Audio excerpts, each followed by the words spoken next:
Hi guys, welcome to விஷோ info. எண்ணெய் கத்திரிக்காய் குழம்பு எப்படி செய்யுதுன்னு பார்க்கலாங்க. வீடியோக்குள்ளே போகிறதுக்கு முன்னாடி நீங்கள் இன்னும் நம்ம சேனலை சப்ஸ்கிரைப் பண்ணுங்கள்.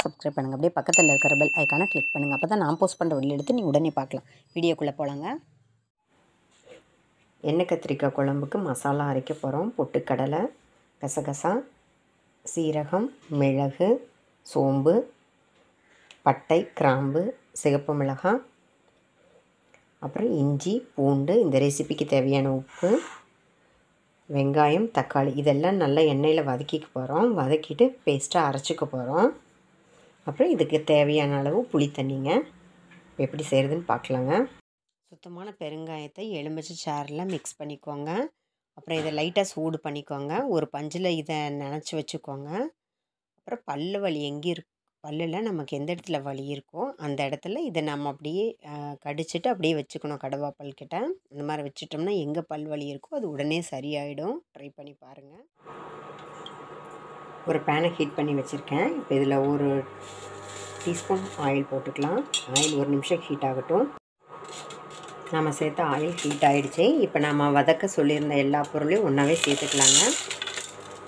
இதையெல்லாம் நல்லா வதக்கிக்கலாம். தீயாமல் பார்த்துக்கணும். நல்லா மிக்ஸ் பண்ணிக்கலாம். இது ஒரு செகண்ட் நல்லா வதக்கிக்கலாங்க. பாருங்கள், இது நல்லா ஓரளவுக்கு வதங்கிட்டு இருக்கும்போதே இந்த ரெசிபிக்கு தேவையான உப்பை சேர்த்திக்கலாம். அதுக்கப்புறம் ஒரு 1.5 டேபிள் ஸ்பூன் தேங்காய் சேர்த்துக்கலாம். தேங்காய் ரொம்ப நேரம் வதக்க வேண்டியதில்லை. அதோட ட்ரைனஸுக்காக தான். ஏன்னா நம்ம ஃப்ரெஷ் தேங்காய் சேர்த்துருக்கோம். அது லைட்டாக ட்ரை ஆகணும், அவ்வளோதான். கருகாமல் நல்லா வறுத்து எடுத்துக்கலாங்க. பாருங்கள், இதெல்லாம் ஓரளவுக்கு வதங்கின உடனே நம்ம கட் பண்ணி வச்சுருக்கிற டொமேட்டோ, ஆனியன் சேர்த்துக்கலாம். இதையும் நல்லா பரட்டி எடுத்துக்கலாங்க. நாம் வதக்கிறதுக்கு சேர்த்த எண்ணெய் பத்தலைன்னா தாராளமாக இன்னும் கொஞ்சம் சேர்த்துக்கலாங்க. இதை நல்லா ஒரு நிமிஷம் வதக்கி எடுத்துக்கலாம். பாருங்கள், இதெல்லாம் நல்லா வதங்கிடுச்சு. இந்தளவுக்கு வதங்கினா போதும். இப்போ இதை நல்லா ஆற வச்சுட்டு ஸ்மூத் பேஸ்ட்டாக தண்ணி ஊற்றி அரைச்சிக்கலாங்க. அரைச்சி வச்ச பேஸ்ட்டு ஸ்மூத்தாக அரைச்சி வச்சுருக்கோம். தண்ணி தேவைப்பட்ட சேர்த்துக்கோங்க. வெங்காயத்தில், தக்காளியில் தண்ணி இருக்கும். இந்தளவுக்கு நல்லா ஸ்மூத்தாக அரைச்சிக்கோங்க. அப்புறம் மிக்ஸி கழுவுன தண்ணி தேவைப்படும், அதை எடுத்து வச்சுருக்கேன். இப்போ ஒரு பேனை ஹீட் பண்ணி வச்சுருக்கேன். இதில் ஒரு 2 டேபிள் ஸ்பூன் ஆயில் சேர்த்துக்கலாம். எண்ணெய் கத்திரிக்காய் குழம்பு அப்படிங்கும்போது ஓரளவுக்கு எண்ணெய் இருந்தால் தான் நல்லாயிருக்கும். எண்ணெய் நல்லா ஹீட் ஆகிட்டுருக்கு. இப்போ நாம் எடுத்து வச்சுருக்கிற கத்திரிக்காய் இதில் போட்டு நல்லா ஃப்ரை பண்ணி எடுத்துக்கலாங்க.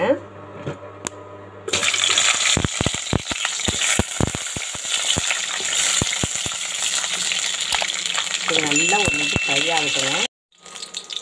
பாருங்கள், கத்திரிக்காய் நல்லா ஃப்ரை ஆகிடுச்சு. இப்போ இது நல்லா ஒரு பிளேட்டுக்கு மாற்றி எடுத்து வச்சுக்கலாங்க.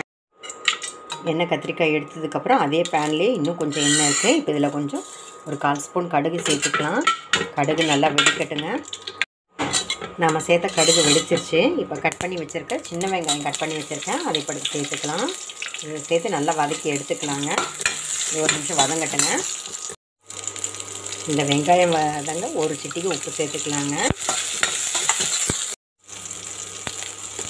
வெங்காயம் வதங்கிட்டு இருக்கும்போது ஒரு 1/4 ஸ்பூன் சோம்பு சேர்த்துக்கலாம். நம்ம வதக்கி அரைச்சிருக்கோம், இருந்தாலும் இப்போ கொஞ்சம் சேர்த்துக்கலாங்க. இது நல்லா வதங்கட்டுங்க. வெங்காயம் இந்த அளவுக்கு வதங்கின உடனே இப்போ நம்ம ஃப்ரை பண்ணி வச்சுருக்கிற கத்திரிக்காய் இப்போ இந்த ஸ்டேஜில் மறுபடியும் சேர்த்துக்கலாங்க. இன்னும் கொஞ்சம் கூட வதங்கிட்டு இருக்கட்டும்.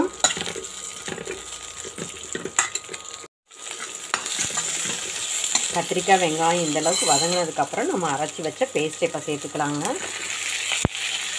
அப்புறம் நம்ம குழம்பு திக்னஸுக்கு தகுந்த மாதிரி தண்ணி எடுத்து வச்சுருக்கோம், அதையும் சேர்த்துக்கலாம். இப்போ இது எல்லாம் நல்லா மிக்ஸ் பண்ணிக்கலாங்க. இதை மிக்ஸ் பண்ணிவிட்டு இப்போ அடுத்தது தேவையான அளவு தண்ணி சேர்த்துக்கோங்க, உங்கள் திக்னஸுக்கு தகுந்த மாதிரி. இப்போ புளி தண்ணி கரைச்சி வச்சுருக்கேன், அதையும் சேர்த்திக்கலாம். இப்போ எல்லாம் சேர்ந்து ஒரு கொதிச்சாதான் பிரிஞ்சாலில் மசாலாலாம் நல்லா இறங்கும். உப்பு, காரம், புளிப்பு எல்லாம் இறங்குங்க. இது எல்லாம் சேர்ந்து நல்லா ஒரு செகண்ட் கொதிக்கட்டுங்க. சூப்பராக நம்மளோட எண்ணெய் கத்திரிக்காய் குழம்பு ரெடி ஆகிடுச்சுங்க. பதமாக, பக்குவமாக, வாசனையாக சூப்பராக இருக்குங்க. நீங்களும் ட்ரை பண்ணி பாருங்கள். இப்போ இதை ஒரு பவுலுக்கு மாற்றிட்டு காமிக்கிறேங்க.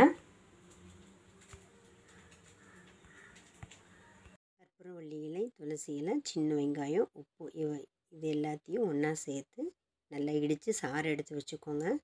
இதோட சிறிதளவு மிளகுத்தூள், எலுமிச்சை சாறு இதை கலந்து குடிச்சிட்டு வந்தோம்னா சளி உடனடியாக வெளியேறது மட்டும் இல்லாமல் இருமல் கூட குறைஞ்சிடுங்க. எப்பேற்பட்ட இருமலாக இருந்தாலும் சரி, சளியாக இருந்தாலும் சரி, இதில் எதாக இருந்தாலும் நமக்கு நல்ல நிவாரணம் கிடைக்கும். ட்ரை பண்ணி பாருங்கள். சூப்பரான டேஸ்டான எண்ணெய் கத்திரிக்காய் குழம்பு ரெடி ஆகிடுச்சுங்க. நீங்களும் இது மாதிரி ட்ரை பண்ணி பாருங்கள்.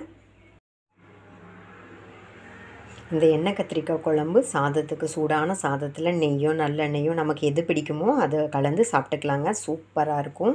டிஃபன் வெரைட்டிஸுக்கும் நல்லாயிருக்கும், இட்லி தோசைக்கு நல்லாயிருக்கும். ட்ரை பண்ணி பாருங்கள். என்னங்க, இந்த ரெசிபி உங்களுக்கு பிடிச்சிருந்தா லைக் பண்ணுங்கள், ஷேர் பண்ணுங்கள், கமெண்ட் பண்ணுங்கள். ஞாபகமாக சப்ஸ்கிரைப் பண்ணுங்கள். ஓகே, பாய்.